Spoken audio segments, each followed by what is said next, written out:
সবার আগে আমাকে এটা জানতে হবে যে এই ভিডিওর পেছনে আসলে কে ছিল, যে আমাদের ফ্যামিলি গ্রুপে কিনা ওই ভিডিওটা পাঠিয়েছে, আর যে এত নোংরা একটা খেলা খেলেছে।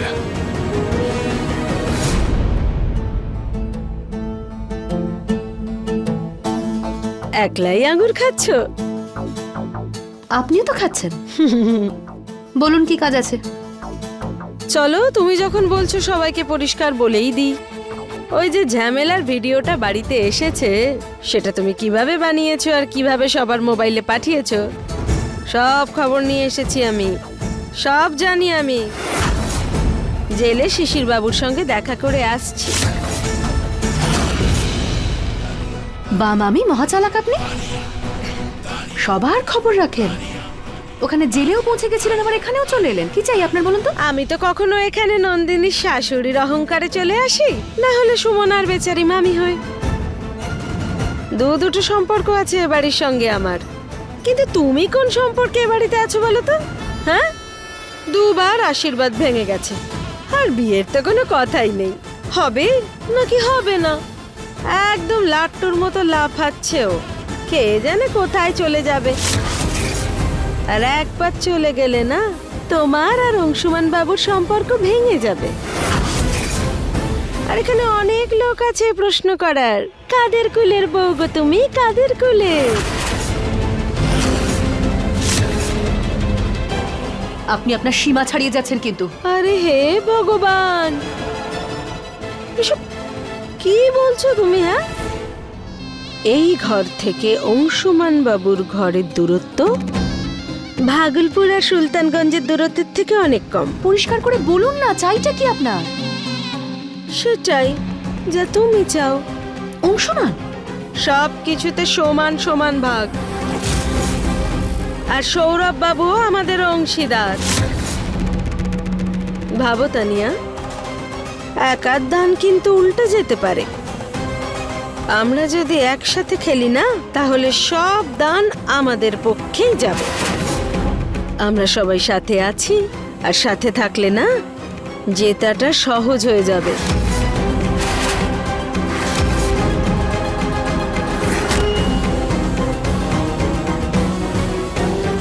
Fine, deal. এর মানে কি? হাত মেলাতে চাইছেন তো? হাত মেলানো?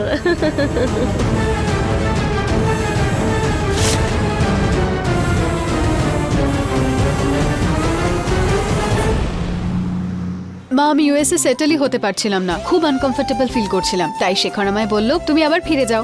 আর আমি ভাবলাম আমাকে তো মেডিকেলটা কমপ্লিট করতে হবে, তাই আমি আবার ফিরে এলাম। এবার এখানে আবার আমার পড়া শুরু করব। ভালো করেছিস।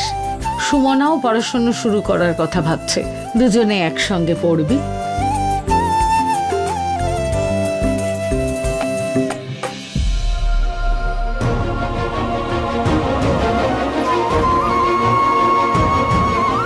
নন্দিনী,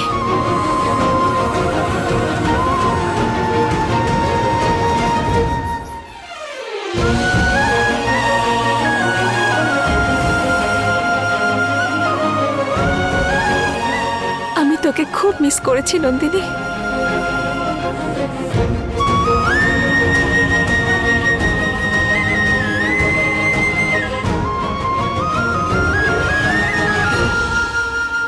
নন্দিনী, অংশুমান দাদা আমাদের জন্য অনেক কিছু করেছে। তোর বন্ধু সুমানাও তোর জন্য অনেক কিছু করেছে রে। এই বাড়ির জন্য করেছে। এই বাড়ির মেয়ে হয়ে আমাদেরও তো কিছু দায়িত্ব থাকে, আমাদেরও কিছু একটা করতে হবে নন্দিনী। কিন্তু আরতি দিদি, এত কিছু ঘটে গেল আর কেউ আমাকে কিছু বললো না, এমনকি সুমনাও না। সেটাই তো কথা, ও কিছু বলার অবস্থায় আছে নাকি বলতো?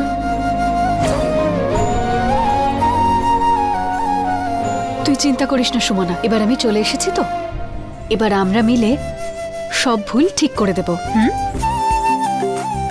নে এবার একটু হাস দেখি।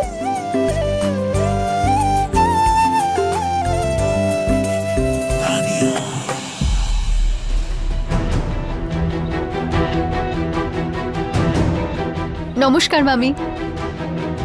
হাই তানিয়া, কেমন আছো তোমরা? আমরা ঠিক আছি, তুমি কেমন আছো? ওখানে সব কেমন আছে? ওখানে খুব একটা ঠিক ছিল না আন্টি। কিন্তু আমি এবার চলে এসেছি তো, এখানে এবার সব ঠিক হয়ে যাবে।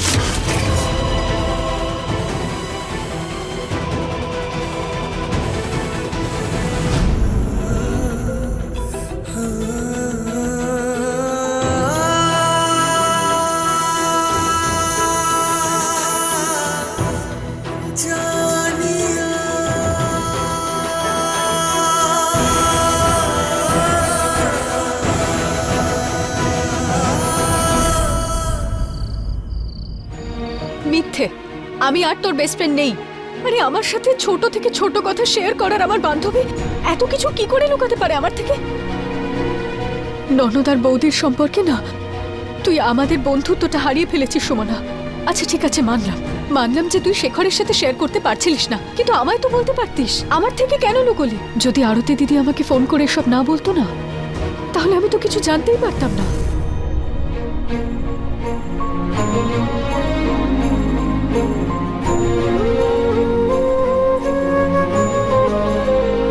এই মিথ্যে ভালোবাসা আমাকে দেখাস না। নন্দিনী, প্লিজ এরকম করে কথা বলিস না। তোর জন্যই তো আমি এই পরিবারের এতজনকে পেয়েছি। আর কষ্ট কম পাসনি। দেখ সুমনা, কেউ তো আছে যে সবকিছু প্ল্যানিং আর প্লটিং করছে, ষড়যন্ত্র করছে তোর বিরুদ্ধে। তোর কি মনে হয় এটা আবার তানিয়া? তো নন্দিনী, তানিয়ার উদ্দেশ্য আমার সৎ বলে মনে হয় না, কিন্তু ওর বিরুদ্ধে কোনো প্রমাণও নেই আমার কাছে।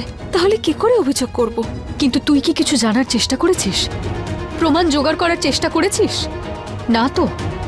দেখ সুমনা, আমার মনে হচ্ছে এসব তানিয়াই করছে। আর এবার আমাদেরকে ওর এই খেলার পর্দাফাশ করতেই হবে।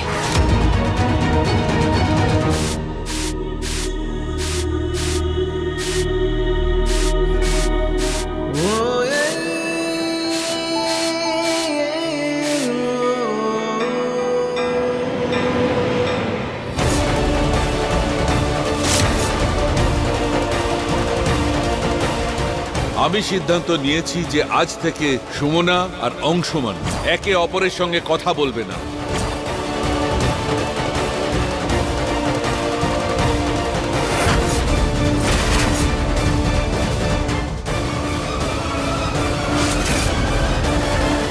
বুঝতে পারছি না কি করা উচিত। ব্যাস এটাই দেখার আছে, অংশমানের প্রতিজ্ঞা ভাঙে নাকি সুমনার কোমর ভাঙে।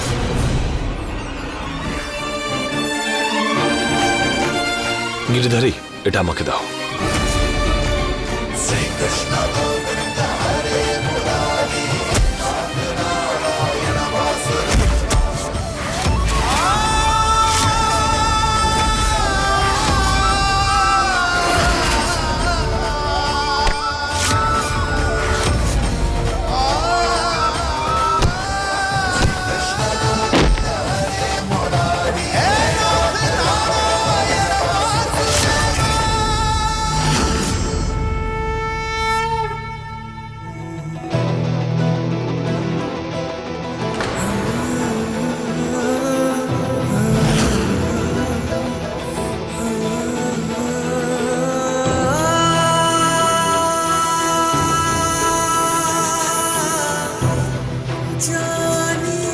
অংশমানদা আমাকে বাঁচাতে গিয়ে ব্যথা পেলেন, আর পরিস্থিতি এমন যে আমি কিছু করতেও পারছি না।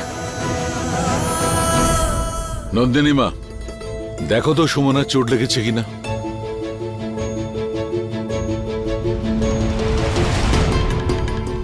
সুমনা, তুই ঠিক আছিস? হ্যাঁ, আমি ঠিক আছি। অংশমান বাবা, তোমার আঘাত লাগেনি তো? না দাদু, শুধু সামান্য চোট লেগেছে।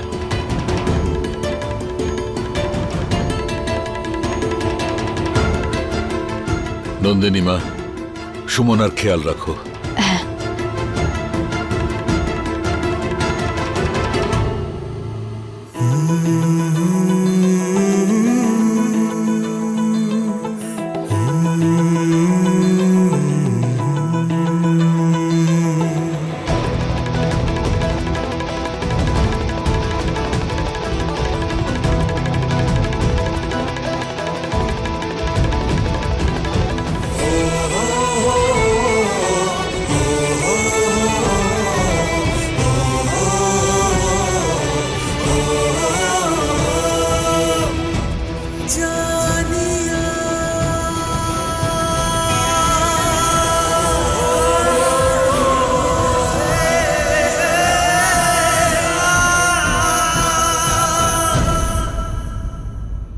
সুমনা চল, কলেজের জন্য তৈরি হতে হবে।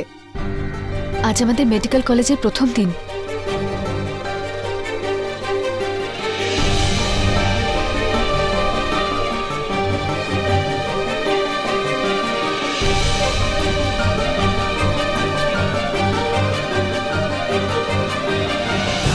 কলেজ? No, never. আমি তো তোমাকে এই বাড়ি থেকে ধাক্কা মেরে বের করে দিতে চাইছি। কলেজের স্বপ্নটা স্বপ্নই রয়ে যাবে।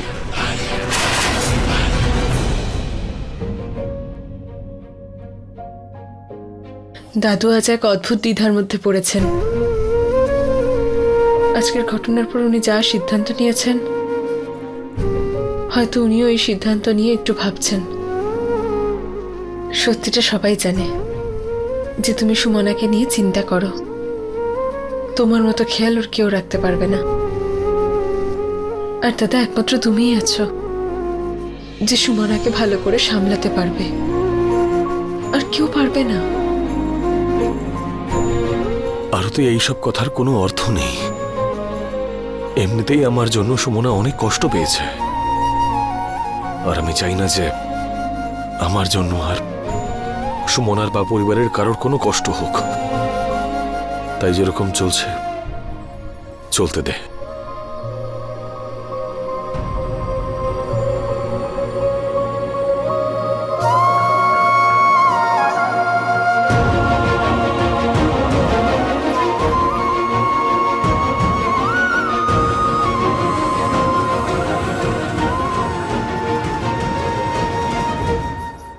দে এটা আমাকে দে,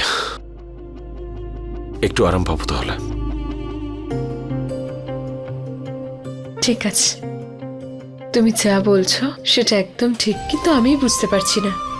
যেমন আছে তেমনই বিষয়টাকে ছেড়ে দিই। তোমরা দুজনই দুজনকে নিয়ে যথেষ্ট ভাবো। শুধু এই সবের মাঝেই দাদুর শর্ত এখন দাঁড়িয়ে। এটা সুমনাই আমাকে দিয়েছে তোমায় দেওয়ার জন্য। দাও।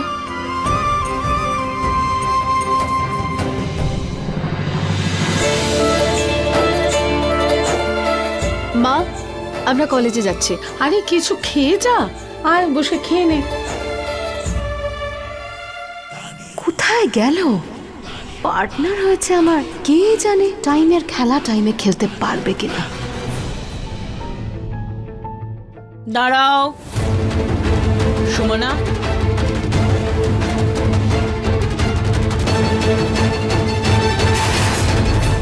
আরে তানিয়া, আমরা যখন হাত মিলিয়েছি সাথেও তো থাকবো না? তুমি যখন চাইছো না যে সুমন কলেজ যাক, তখনও যাবে না। কিন্তু এটা কি করে হবে? আমার কাছে একটা বোম আছে যেটা যে কোনো সময় ফাটতে পারে। আমাদের শুধু তাতে বারুদ ভরতে হবে। তুমি কিছু খাওনি তো? যাক, ভালো হয়েছে। কিন্তু দিদি, কি হয়েছে? সুমনা এক্ষুনি পুজো করেছে, তৈরি হয়ে কলেজ যাচ্ছে। কি? কোথায় যাচ্ছে? কলেজ? আরে তুমি কি জানো আজ কোন দিন? আজ একাদশী, আর তাও বৈকুণ্ঠ একাদশী। নন্দনের মৃত্যুর পর প্রথম একাদশী।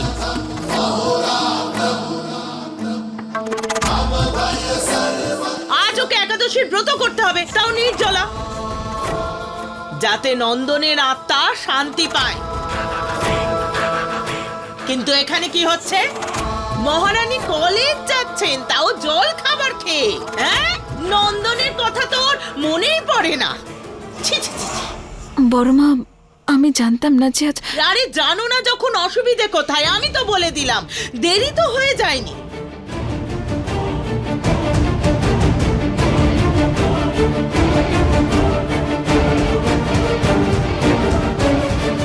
একজন বিধবার দায়িত্ব হলো যেসব কাজে তার স্বামীর আত্মা শান্তি পায় সেসব কাজ তো তাকে করতে হবে। পুজো পাঠ, ব্রত, তপস্যা সবকিছু করতে হবে। সেটা তো ছাড়তে পারবে না, তাই না? বলো। আমি তোমাকেই বাড়িতে মেনে নিয়েছি, কিন্তু তোমাকে যদি এই বাড়িতে থাকতে হয় তাহলে একজন বিধবা তার স্বামীর আত্মার শান্তির জন্য যা যা করে সেগুলো তো তোমায় করতেই হবে। যাতে নন্দনের আত্মা মুক্তি পায়। বুঝেছ? তুমি এখন যাও। বাবা, নারায়ণ পুজো তো সন্ধ্যাবেলায়। যদি সুমনা উপোস করে কলেজ যায় আর কলেজ থেকে ফিরে এসে পুজো করে উপোস ভাঙে তাহলে? এই যে ছোট, এই ব্রত উপবাস আমি আমার মৃত্যুর পর আত্মার শান্তির জন্য করাচ্ছি না ওকে দিয়ে। এটা নন্দনের জন্য করছেও, আমাদের নন্দনের জন্য। নারায়ণ পুজো তো সন্ধেবেলাই হবে, কিন্তু পুজোর আয়োজন, ঠাকুরের ভোগ রান্না এসব কে করবে? হ্যাঁ, বৌঠান, সুমনা ব্রতর ব্যাপারে কিছুই জানে না। এ বাড়ির প্রথাও ওর কাছে অজানা। আর বৌঠান, আপনি চাইছেন যে ও সন্ধে পর্যন্ত নির্জলা উপোস করে থাকুক? বাবা মশাই, বাবা, কোনো ব্যাপার নয়। বড়মা, আমি এই ব্রত অবশ্যই রাখতে চাই, নন্দনের জন্য।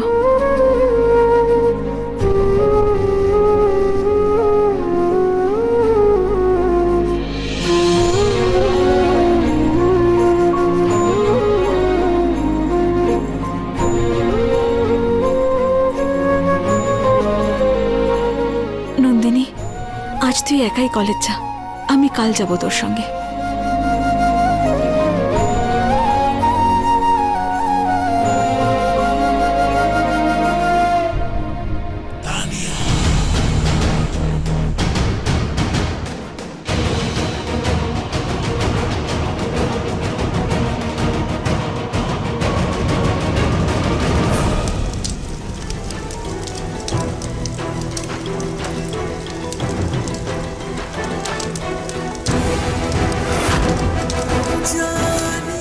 না অংশুমানদা, আপনি ছেড়ে দিন। যদি বড়মা দেখে ফেলেন তাহলে আবার বকবেন আমায়। আমি পারবো করতে।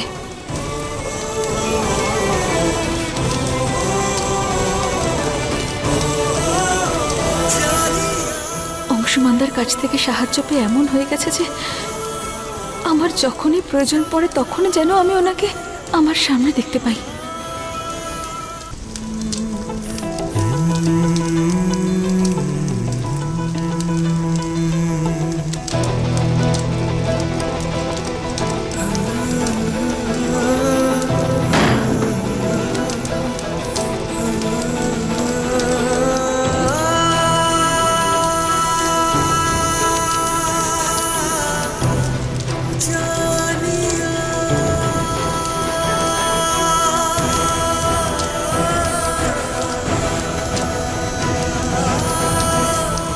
সুমনার জীবনের নতুন আরম্ভ এইভাবে রান্না করে তো হতে পারে না।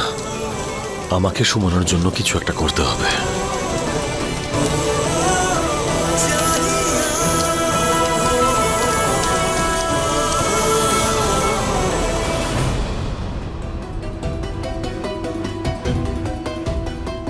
নন্দিনী দাঁড়া,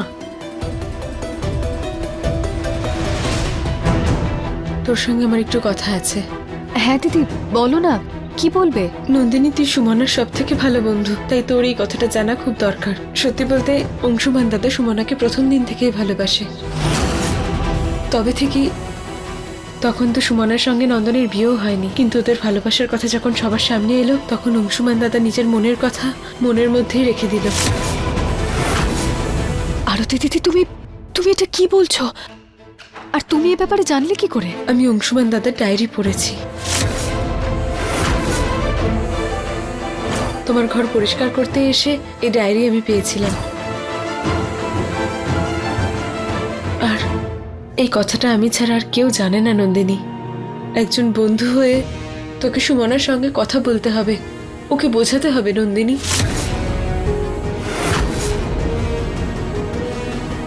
হ্যাঁ দিদি, কিন্তু আমি কিভাবে? দেখ নন্দিনী, এতে কারোর কোনো দোষ নেই। আর ভালোবাসা জিজ্ঞাসা করে হয় নাকি বলতো নন্দিনী?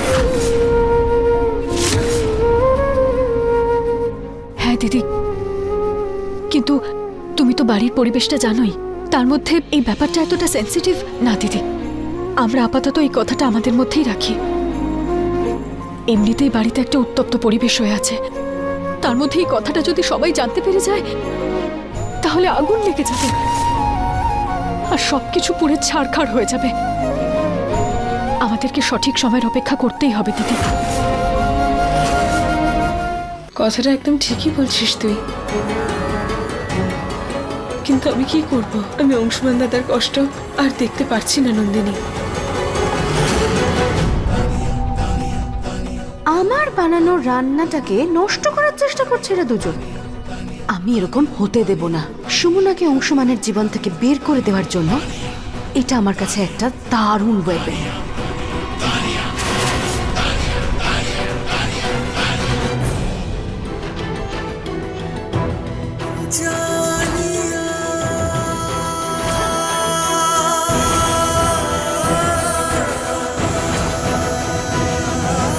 দাদাবাবু, দাদাবাবু, আপনি যা বলেছিলেন আমি সেটাই করেছি। থ্যাঙ্কস। হ্যাঁ দাদা। সুমনার এই নতুন শুরুতে যদি কেউ কোনো প্রবলেম ক্রিয়েট করে, আমি সেই প্রবলেমটাকে ওর জীবন থেকে সরিয়ে ফেলবো।